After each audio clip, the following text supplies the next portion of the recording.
শুরু করছি জিনের ভালোবাসার গল্পটি নিয়ে। আমি আরিয়া, ক্লাস 9-এ পড়ি। ছোট থেকেই আমি শান্ত প্রকৃতির মেয়ে। রাতের বেলা শান্ত ও নীরব পরিবেশ আমার কাছে খুব ভালো লাগে, তাই আমি প্রতি রাতেই ছাদে যাই। আজ স্কুলে একটা অনুষ্ঠান ছিল, তাই বাসায় ফিরতে ফিরতে রাত হয়ে যায়। তো বাসায় যেয়ে গোসল করে খাওয়া দাওয়া করে নিলাম। তারপরে কিছুক্ষণ শুয়েছিলাম, দেখে ঘুম আসছে না। ভাবলাম ছাদ থেকে যে ঘুরে আসি। যেই ভাবনা সেই কাজ, ছাদে চলে গেলাম। আমাদের ছাদে একটা দোলনা আছে, যে দোলনার পরে বসলাম। বাতাসের জন্য চুলগুলো এলোমেলো হয়ে রয়েছে। ফোনে একটা হিন্দি গান চালিয়ে চোখ বন্ধ করে থাকলাম।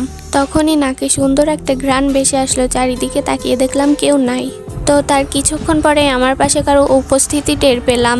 আমি কিছুটা বুঝতে পেরে ভয়তে নিচেই চলে আসলাম। রুমে এসে ঘুমিয়ে পড়লাম। সকালে স্কুলে যাব বলে রেডি হচ্ছি। বাসা থেকে বেরিয়ে পড়লাম স্কুলের উদ্দেশ্যে। পথেই আমার বেস্ট ফ্রেন্ডের বাসা, তাকে নিতে গেলাম। দুজন একসাথে হেঁটে হেঁটে স্কুলে যাচ্ছি। পথে ওকে রাত্রের সব ঘটনা বললাম। ও বলল কোনো কবিরাজের কাছে যা। আমি বললাম তুই তো জানিস আমার কবিরাজের প্রতি কোনো বিশ্বাস নাই। তারপর আমরা স্কুলের ভেতরে ঢুকে গেলাম। স্কুল ছুটি হওয়ার পরে আমরা দুইজন হেঁটে হেঁটে বাসায় আসছিলাম। তখনই আমি আবার ওই ঘ্রাণটা পাই। আমি আমার বান্ধবীকে বললাম, আফিয়া কোনো ঘ্রাণ পাচ্ছিস? ও বলল না তো। আফিয়া আমাকে বলল সময় থাকতে থাকতে কবিরাজের কাছে যা। আমি বললাম হ্যাঁ যাব। তারপর আফিয়ার বাসায় চলে গেল, আমি আমার বাসায় চলে আসলাম। রাতে পড়াশোনা করতে করতে রাত 11টা বেজে গেল। খেয়ে দিয়ে শুয়ে পড়লাম। রাত 2টোর সময় হঠাৎ ঘুম ভেঙে গেল। সেই ঘ্রাণটা আবার পাচ্ছি। হঠাৎ চোখ গেল জানালার দিকে। সুন্দর একটি কবুতর বসে আছে।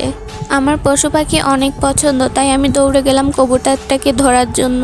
যেই কবুতরটিকে ধরতে যাব, কবুতরটি উড়ে গিয়ে অন্য ছাদে পড়লো। তখন কবুতরটির গাড় থেকে আলো বেরোচ্ছিল। আমি কিছুটা ভয় পেয়ে গেলাম। কবুতরটি একটি ছেলেতে পরিণত হলো, তাই দেখে আমি থ মেরে দাঁড়িয়ে রয়েছি। ছেলেটা আমাকে দেখে মুচকি একটা হাসি দিল। তৎক্ষণাৎ সেই ছেলেটি আমার সামনে এসে দাঁড়িয়ে পড়ল। আমি ভয়তে একটা চিৎকার দেব, কিন্তু আমার গলা থেকে আওয়াজ বেরোচ্ছে না।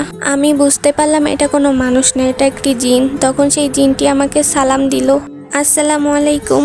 আমি কাঁপা কাঁপা কণ্ঠে সালামের উত্তর দিলাম, ওয়ালাইকুম আসসালাম।